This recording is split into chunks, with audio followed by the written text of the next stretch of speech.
الحمد لله رب العالمين والعاقبة للمتقين والصلاة والسلام على رسوله محمد وعلى آله وأصحابه أجمعين وعلى من تبعهم بإحسان إلى يوم الدين.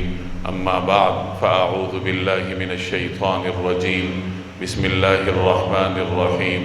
لقد من الله على المؤمنين إذ بعث فيهم رسولا من أنفسهم يتلو عليهم آياته ويزكيهم ويعلمهم الكتاب والحكمة وإن كانوا من قبل لفي ضلال مبين.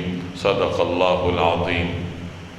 بزرگان محترم اور میرے عزیز دوستوں اور بھائیوں، اس آیت میں اللہ تبارک و تعالی نے جناب رسول اللہ صلی اللہ علیہ وسلم کی بعثت کے 4 مقاصد کو بیان فرمایا ہے کہ اللہ تبارک و تعالی نے مومنین پر احسان فرمایا کہ اس نے انہی میں سے ایک پیغمبر کو ان کے لیے مبعوث فرمایا تاکہ وہ پیغمبر انہیں اللہ کی آیات پڑھ کر سنائیں، ان کا تزکیہ کریں، انہیں کتاب سکھائیں اور انہیں حکمت سکھائیں. تو یہ 4 مقاصد بعثت ہیں جناب رسول اللہ صلی اللہ علیہ وسلم کے. ان میں سے تلاوت آیات اور تزکیے پر پچھلی مجالس میں گفتگو ہو چکی ہے. اسی آیت میں ایک مقصد بعثت ہے حکمت، کہ آپ صلی اللہ علیہ وسلم کو بھیجنے کا، مبعوث فرمانے کا ایک مقصد یہ ہے تاکہ نبی کریم صلی اللہ علیہ وسلم امت کو حکمت سکھائیں. یہ حکمت کیا ہے اور اس کا ہماری زندگی میں کردار کیا ہے، اس کی اہمیت کیا ہے، اس حوالے سے چند مختصر گزارشات عرض کیے دیتا ہوں. حکمت بنیادی طور پر دانائی کو کہا جاتا ہے، دانشمندی کو کہا جاتا ہے. ہر کام اپنے وقت پر کرنا، سلیقہ مندی کے ساتھ کرنا، یہ حکمت کا تقاضا ہے. 2 اصطلاحات استعمال ہوتی ہیں، ایک ظلم اور ایک عدل. ظلم کی بنیادی تعریف یہ ہے وضع الشیء فی غیر محلہ، کسی چیز کو اس کے موقع محل سے ہٹ کر استعمال کرنا. ایک چیز کا استعمال کچھ اور ہے، آپ اسے کہیں اور رکھ دیتے ہیں تو یہ ظلم ہے. اس کے مقابلے میں عدل ہے کہ ہر چیز کو اس کے موقع محل کے مطابق استعمال کرنا. تو ہر چیز کو موقع محل کے مطابق استعمال کرنا، اسی کو حکمت کہا جاتا ہے. حکمت کی بہت ساری جہات ہیں، ان میں سے ایک جہت یہ ہے کہ ہر چیز اپنے موقع محل میں استعمال کی جائے. ہر کام کا جو وقت ہے اسی وقت پر اپنا کام کیا جائے. دنیا میں بہت سارے انسان رہتے ہیں، یہاں کوئی ایک انسان نہیں ہے، بے شمار انسان ہیں. ہر انسان کا اپنا مزاج ہے، ہر انسان کے مزاج کے اپنے تقاضے ہیں، ہر آدمی کی اپنی منصوبہ بندی ہے، ہر آدمی کا اپنا کام ہے. اب آپ اپنا کام اس طریقے سے کریں کہ دوسروں کا نظام متاثر نہ ہو، دوسروں کے نظام میں خلل نہ آئے. آپ اپنا کام اس طریقے سے کریں کہ نظام زندگی میں فساد نہ ہو. یہی حکمت کا تقاضا ہے. بسا اوقات دین کے کسی حکم کو نہ سمجھنے کی وجہ سے انسان فساد کا مرتکب ہوتا ہے. اب بظاہر تو وہ دین کے حکم پر عمل کر رہا ہے، لیکن اس نے صرف ظاہری الفاظ کو دیکھا ہے، حکمت کو نہیں سمجھا. مثلا تلاوت قرآن کریم اونچی آواز سے کرنا یہ ثواب کا کام ہے. اب ایک آدمی ایسی جگہ بیٹھا ہے جہاں بہت سارے لوگ آرام کر رہے ہیں یا لوگ اپنے کاموں میں مصروف ہیں، وہ وہاں بیٹھ کر اونچی آواز سے تلاوت شروع کر دیتا ہے تو وہ اپنی طرف سے تو دین کا کام کر رہا ہے، عبادت کر رہا ہے، لیکن حکمت کے خلاف کر رہا ہے اور اس طریقے سے کر رہا ہے کہ دوسروں کا نظام زندگی اس کی وجہ سے متاثر ہو رہا ہے، دوسروں کے نظام میں خلل ڈالنے کا سبب بن رہا ہے. تو یہاں دین کا کام کیا تو جا رہا لیکن حکمت کے بغیر کیا جا رہا ہے. تو حکمت کا مطلب یہ ہے کہ ہر کام اس طریقے سے کرنا کہ اس کام کے جو بھی تقاضے ہوں وہ بھی ادا ہو جائیں اور دوسروں کا نظام زندگی بھی متاثر نہ ہو. یہ حکمت کی مختلف جہات میں سے ایک جہت ہے. اللہ تبارک و تعالی نے اپنے لیے مختلف مقامات پر حکیم کا لفظ استعمال فرمایا. حکیم کی صفت اللہ نے اختیار فرمائی. ان اللہ کان علیما حکیما. علیم حکیم، واللہ علیم حکیم۔ جگہ جگہ قرآن کریم میں اللہ کی یہ صفات مذکور ہیں کہ اللہ علیم بھی ہے، حکیم بھی ہے، یعنی اللہ کا ہر کام اس میں کوئی نہ کوئی حکمت ہوتی ہے، چاہے بندہ اس تک پہنچ سکے یا نہ پہنچ سکے۔ اور حکمت کا سب سے بڑا خزانہ اللہ تبارک و تعالی نے انبیاء علیہ السلام کو عطا فرمایا ہے۔ مختلف انبیاء کے بارے میں قرآن کریم میں حکیم کی صفت مذکور ہے، اور جن انبیاء کے بارے میں صفت مذکور نہیں بھی ہے تو ان کے اندر بھی اللہ تبارک و تعالی نے حکمت بدرجہ اتم رکھی تھی۔ نبی کو اللہ حکمت کے خزانے عطا کرتا ہے، اور اللہ کے دیے ہوئے خزانوں میں سے پھر پیغمبر اپنی امت کو، اپنے شاگردوں کو، اپنے اصحاب کو حکمت کی تعلیم دیتا ہے۔ جناب نبی کریم صلی اللہ علیہ وسلم کی سیرت طیبہ کے ایک ایک لمحے میں آپ کو حکمت نظر آئے گی۔ سیرت پر جب غور کیا جائے، جب سیرت کا مطالعہ کیا جائے، تو جہاں انسان اس کو برکت کے لیے کرتا ہے تو وہاں اس پر ذرا غور بھی کرنا چاہیے کہ نبی کریم صلی اللہ علیہ وسلم کے اس عمل سے ہمیں درس کیا ملتا ہے۔ جب آپ صلی اللہ علیہ وسلم نے دعوت کا آغاز فرمایا، اللہ نے آپ کو مبعوث فرمایا، حکم ہوا کہ وہ لوگوں تک دین کا پیغام پہنچائیے۔ نبی کریم صلی اللہ علیہ وسلم نے جب حکم الہی کے مطابق دعوت کا کام شروع کیا تو یہ وہ وقت تھا جب ہر طرف شرک کا ماحول تھا پورے مکہ میں۔ ایک ایک گھر میں کئی کئی بت ہوتے تھے، کعبہ کے گرد 360 بت رکھے ہوئے تھے۔ اس ماحول میں آپ صلی اللہ علیہ وسلم نے دعوت کا کام اس طریقے سے شروع فرمایا کہ آپ کے جو متبعین ہیں ان کے اور قریش مکہ کے سرداروں کے درمیان ٹکراؤ کی فضا کم از کم پیدا ہو۔ ابتدا میں آپ صلی اللہ علیہ وسلم نے صرف اپنے قریبی لوگوں تک دین کا پیغام پہنچایا، اپنے گھر والوں تک پہنچایا، باہر جو آپ کے ملنے جلنے والے تھے حضرت ابوبکر صدیق رضی اللہ تعالی عنہ ان تک پہنچایا۔ آگے حضرت ابوبکر صدیق نے اپنے ملنے جلنے والوں تک پہنچایا، جیسے حضرت عبد الرحمن بن عوف ہیں، حضرت طلحہ ہیں، حضرت عثمان ہیں، یہ سب تاجر تھے، ابوبکر صدیق بھی تاجر تھے، تو ان کے درمیان برادرانہ تعلقات تھے۔ تو حضرت ابوبکر صدیق نے پیغام آگے پہنچایا۔ 3 سال تک دعوت کا یہ نظام اس طریقے سے چلتا رہا کہ علی اعلان دعوت نہیں دی جا رہی، بلکہ اپنے ملنے جلنے والوں کو انفرادی طور پر صحابہ کرام دعوت دیتے تھے۔ نبی کریم صلی اللہ علیہ وسلم بھی اس طریقے سے دعوت کے نظام کو چلا رہے تھے۔ اب جب دعوت کا کام کچھ مستحکم ہوا، 3 سال کے بعد آپ صلی اللہ علیہ وسلم کو حکم ہوا کہ فَاصْدَعْ مَا تُؤْمَرْ وَأَعْرِضْ عَنِ الْمُشْرِكِينَ، کہ اے پیغمبر آپ کو جو حکم دیا جا رہا ہے آپ اس کو پورا کر دیجئے، گویا اس کا اعلان کر دیجئے، اور مشرکین سے اعراض فرمائیے، یعنی مشرکین جو بھی رد عمل دیں تو اس کی پرواہ نہ فرمائیے، اللہ کے حکم کو اب اس طریقے سے پورا فرمائیے۔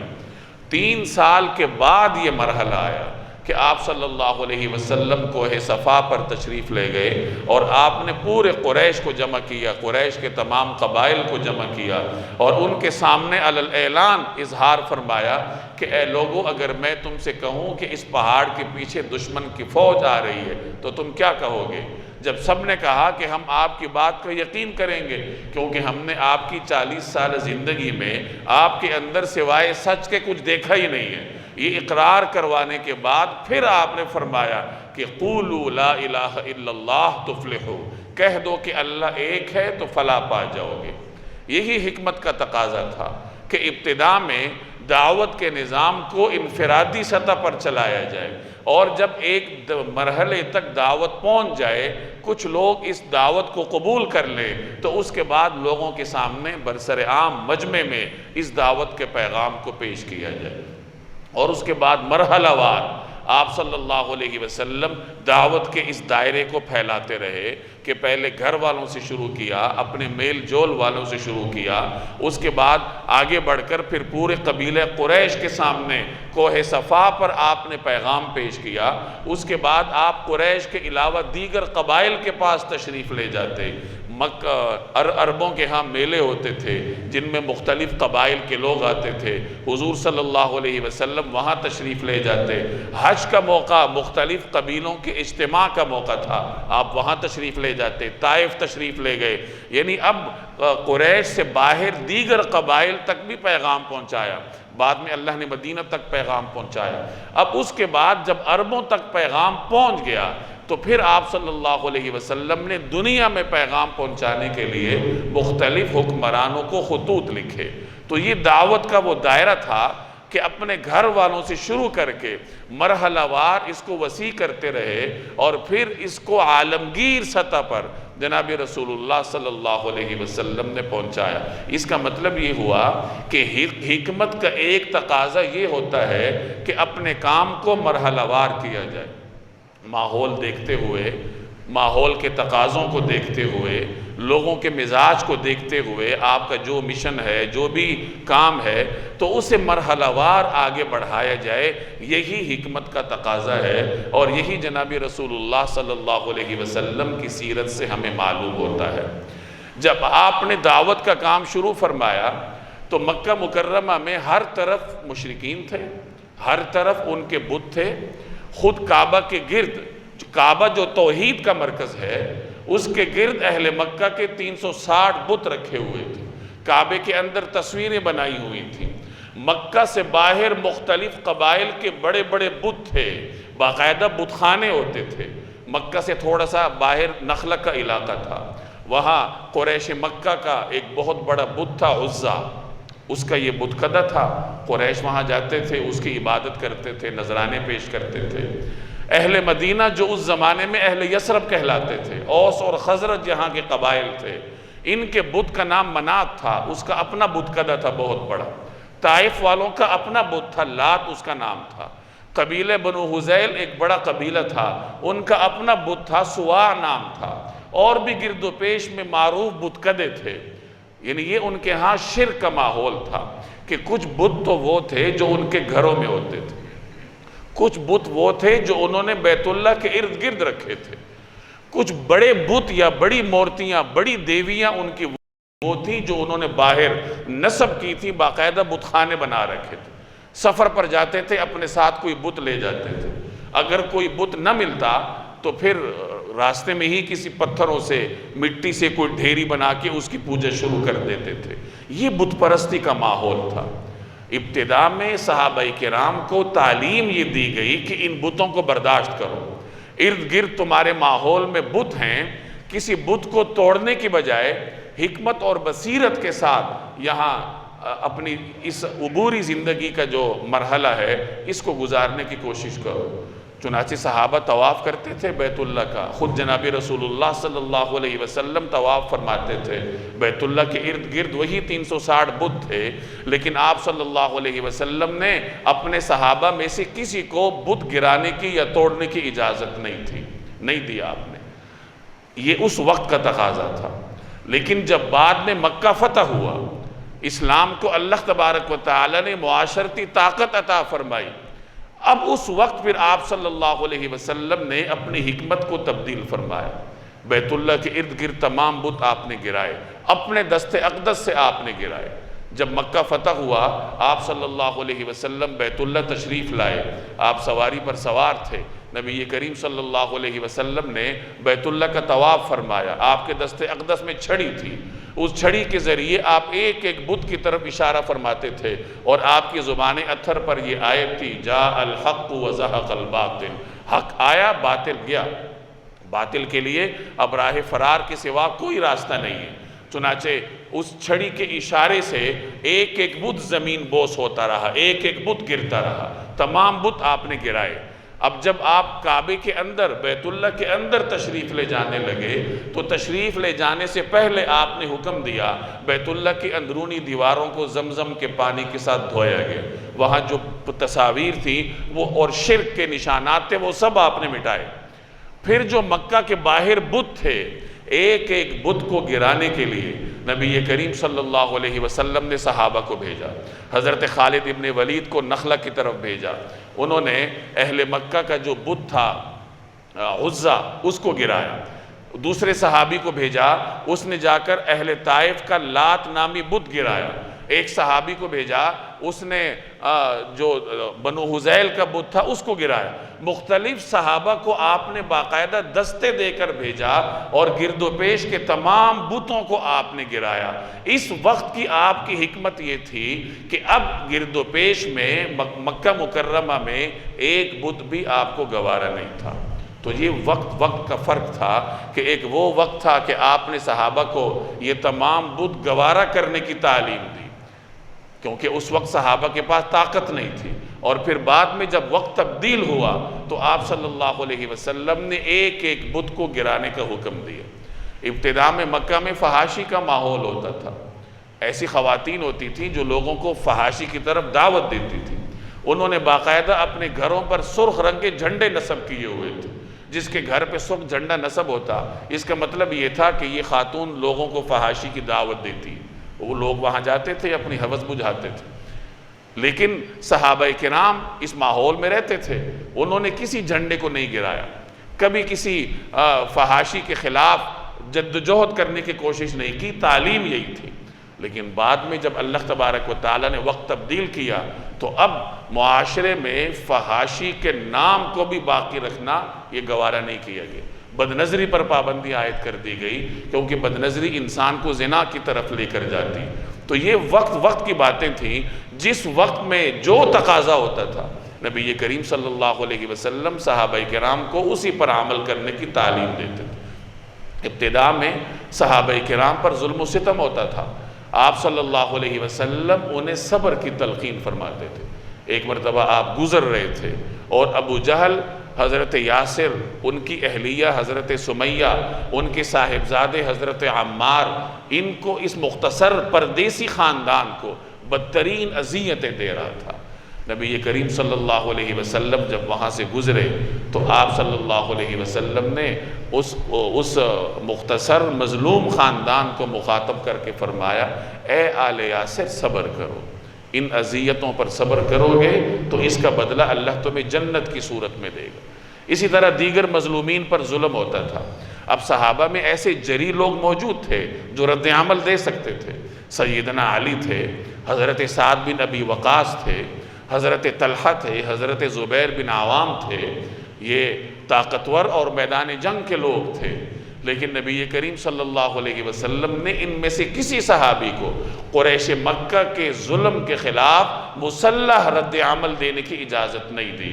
ایک مرتبہ حضرت عبد الرحمن بن عوف، حضرت مقداد بن اسود، یہ کچھ صحابہ کرام نبی کریم صلی اللہ علیہ وسلم کی خدمت میں حاضر ہوئے اور درخواست کی کہ یا رسول اللہ، اہل مکہ کی اذیتوں کا جواب دینے کی اجازت دیجیے۔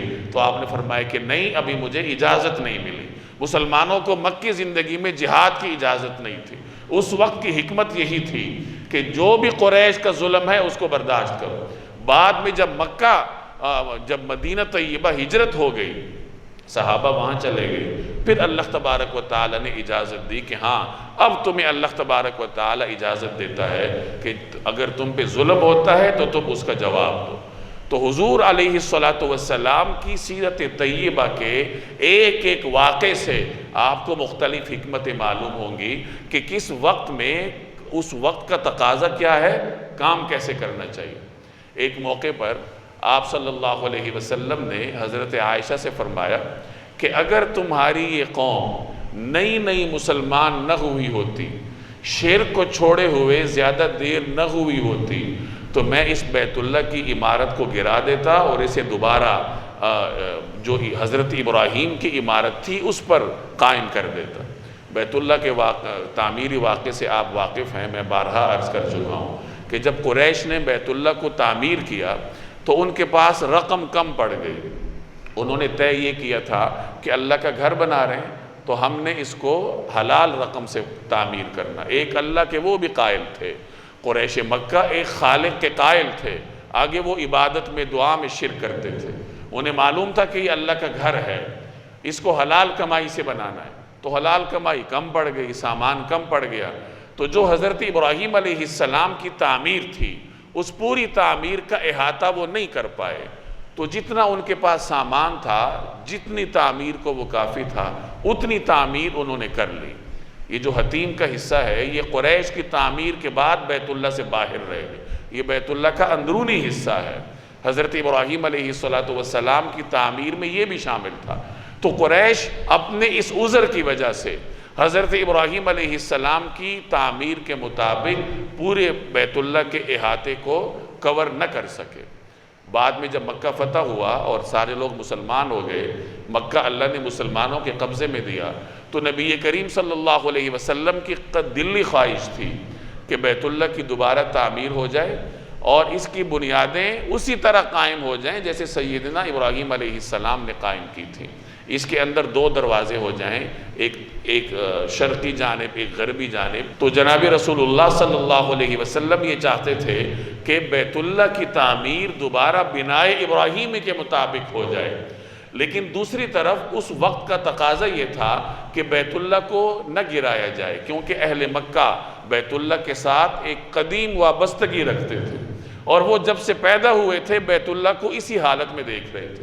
اب اگر بیت اللہ کی عمارت کو گرا کر دوبارہ نئے سرے سے تعمیر کیا جاتا تو عین ممکن تھا کہ جو نئے لوگ مسلمان ہوئے تھے ان کے دلوں میں وسوسے آ جاتے کہ اب بیت اللہ کو کیوں شہید کیا جا رہا ہے، اس کی تعمیر کو کیوں تبدیل کیا جا رہا ہے۔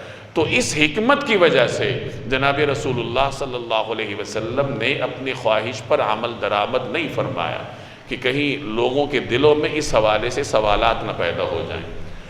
مدینہ طیبہ میں منافقین تھے، ہر موقع پر وہ مسلمانوں کو نقصان دیتے تھے، دینی حوالے سے بھی، سیاسی حوالے سے بھی، معاشی حوالے سے بھی، فوجی حوالے سے بھی۔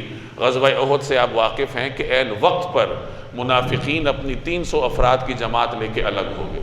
منافقین کا نفاق عیاں تھا، سب کو معلوم تھا کہ یہ اندر سے اسلام کے دشمن ہیں، لیکن بظاہر یہ کلمہ گو ہیں اپنے قبائل کے دباؤ کی وجہ سے یا اسلام کی طاقت کی وجہ سے، ان کے اندرونی کفر کی وجہ سے یا ان کی بغاوت کی وجہ سے، ان کے نقصانات دینے کی وجہ سے بھی آپ صلی اللہ علیہ وسلم نے انہیں سزا نہیں دی۔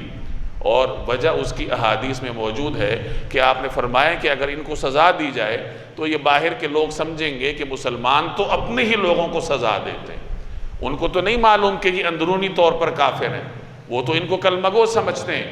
اب بدوی لوگ مسلمان ہوتے ہوئے ڈریں گے کہ کل ہمارے ساتھ بھی یہ سلوک نہ ہو جائے۔ تو ان حکمتوں کے پیش نظر جناب رسول اللہ صلی اللہ علیہ وسلم نے انہیں سزا نہیں دی۔ تو سیرت طیبہ کا ایک ایک واقعہ آپ کو حکمت کی تعلیم دیتا ہے، اور یہی وہ حکمت ہے جو جناب رسول اللہ صلی اللہ علیہ وسلم نے امت کو سکھائی، اور جس کا ذکر اس آیت میں ہے کہ اللہ نے تم پہ احسان کیا کہ تمہاری طرف تم ہی میں سے پیغمبر کو مبعوث بنا کر بھیجا تاکہ وہ تمہیں تلاوت آیات پڑھ کر، قرآن کریم کی آیات پڑھ کر سنائے، تمہارا تزکیہ کرے، تمہیں کتاب سکھائے اور تمہیں حکمت سکھائے۔ انسان پہلے کتاب سیکھتا ہے، پہلے قرآن کریم پڑھتا ہے، اس کا ترجمہ پڑھتا ہے، اس کا فہم حاصل کرتا ہے، حکمت کا درجہ بعد میں آتا ہے۔ حکمت سب سے بلند مقام ہے۔ بسا اوقات ایک آدمی قرآن کریم کا عالم ہوگا لیکن اسے حکمت نصیب نہیں ہوگی۔ حکمت کسی کسی کو نصیب ہوتی ہے۔ قرآن کریم میں فرمایا یؤتی الحکمت من یشاء، اللہ جسے چاہتا ہے اسے حکمت کا نعمت عطا کرتا ہے۔ وَمَن يُؤْتَ الْحِكْمَةَ فَقَدْ أُوتِيَ خَيْرًا كَثِيرًا، اور جسے حکمت نصیب ہو جائے تو اسے اللہ نے بہت کچھ دے دیا۔ تو حکمت کا مرتبہ سب سے اوپر ہے۔ انسان تعلیم حاصل کرتا ہے، پھر جا کر وہ مرتبہ آتا ہے جب اسے حکمت نصیب ہوتی ہے۔ دین کو سیکھنے کے بعد اس کو پیش کرنے کے طریقہ کار کو جاننے کا نام حکمت ہے، جس کا ذکر قرآن کریم کی اس آیت میں ہے ادعو الی سبیل ربک بالحکمت والموعظۃ الحسنہ، کہ دین کی طرف لوگوں کو بلاؤ، لیکن دین پیش کرنا ہو تو پیش کرو حکمت کے ساتھ، حکمت کو پیش نظر رکھتے ہوئے حکیمانہ انداز میں اچھے مکالمے کے ساتھ اللہ کا دین لوگوں کے سامنے پیش کرو۔ آج کل ہمارے ہاں اسی حکمت کی کمی ہے، لوگوں کو دین کی معلومات بھی ہو جاتی ہیں، اللہ تعالیٰ مناسب بھی دے دیتا ہے، لیکن حکمت سے محروم ہوتے ہیں۔ حکمت سے محرومی اگر کسی ادارے میں ہو تو ادارہ نہیں چلتا، اگر گھر میں ہو تو گھر نہیں چلتا۔ کتنے سارے والدین ہیں جو کہ والدین تو بن جاتے ہیں لیکن حکمت سے محروم ہوتے ہیں، اور حکمت سے محروم ہونے کی وجہ سے وہ اولاد کے درمیان ناانصافی کرتے ہیں۔ اکثر والدین اس مرض کا شکار ہوتے ہیں۔ والدین کے صرف حقوق بیان ہوتے ہیں، ذمہ داری بیان نہیں ہوتی۔ والدین کو تقدس حاصل ہے لیکن ان کو ذمہ داریوں کا احساس بھی دلانا ہوتا ہے۔ اگر اولاد ہے، 5 بیٹے ہیں یا جتنے بھی اللہ نے اولاد دے رکھی ہے، تو حکمت کا تقاضا یہ ہوتا ہے اور یہ ان کا شرعی فرض ہے کہ ان کے درمیان انصاف کریں۔ نبی کریم صلی اللہ علیہ وسلم کے پاس ایک صحابی حاضر ہوئے کہ یا رسول اللہ میں فلاں بیٹے کو ہدیہ دینا چاہتا ہوں، آپ کو گواہ بنانا چاہتا ہوں۔ آپ نے فرمایا دوسروں کو بھی دے رہے ہو؟ اس نے کہا نہیں۔ تو آپ نے فرمایا ایسے تحفے پر میں گواہ نہیں بنتا۔ حضرت عمر کے پاس ایک بیٹا آیا، اس نے اپنے باپ کی شکایت کی اور اس انداز سے کہ اس نے پوچھا امیر المومنین یہ والد کے ہی میرے اوپر حقوق ہے یا میرا بھی اس کے اوپر کوئی حق ہے؟ تو آپ نے فرمایا کہ تمہارا یہ حق ہے اس کے اوپر۔ تو حضرت عمر نے اس کے والد کو کہا کہ تم نے اپنے بیٹے کی حق تلفی کر کے اس کے ساتھ جو ظلم کیا ہے پہلے اس کو بھگتو، پھر میرے پاس شکایت لے کر آؤ۔ وہ والد شکایت لے کر آیا ہوا ہے۔ تو عرض کرنے کا مقصد یہ ہے کہ اگر والدین حکمت کی دولت سے خالی ہوں اور کسی ایک جانب ان کا میلان ہو جائے، جیسے ہمارے معاشرے کے ہر دوسرے گھر میں ہر دوسرا بزرگ اپنے والدین میں اپنی اولاد میں سے کسی ایک جانب مائل ہوتا ہے اور اس کی اپنی وجوہات ہوتی ہیں اور دیگر اولاد کو ایک کھڈے لائن لگا دیا جاتا ہے، اس کا نتیجہ یہ ہوتا ہے کہ گھروں میں فساد ہوتا ہے۔ تو بہرحال یہ موضوع نہیں ہے، عرض کرنے کا مقصد یہ ہے کہ اگر آپ نے کسی ادارے کو چلانا ہے، گھر کو چلانا ہے یا تعلیم دینی ہے، دعوت دینی ہے، زندگی کا کوئی بھی کام کرنا ہے، تو اس کے لیے پہلے معلومات ہوتی ہیں اور پھر معلومات پیش کرنے کا طریقہ کار ہوتا ہے۔ حکمت کے بغیر کوئی بھی کام ہو تو اس کا نتیجہ فساد کی صورت میں نکلتا ہے۔ اللہ تبارک و تعالی عمل کرنے کی توفیق دے۔ وما علینا الا البلاغ۔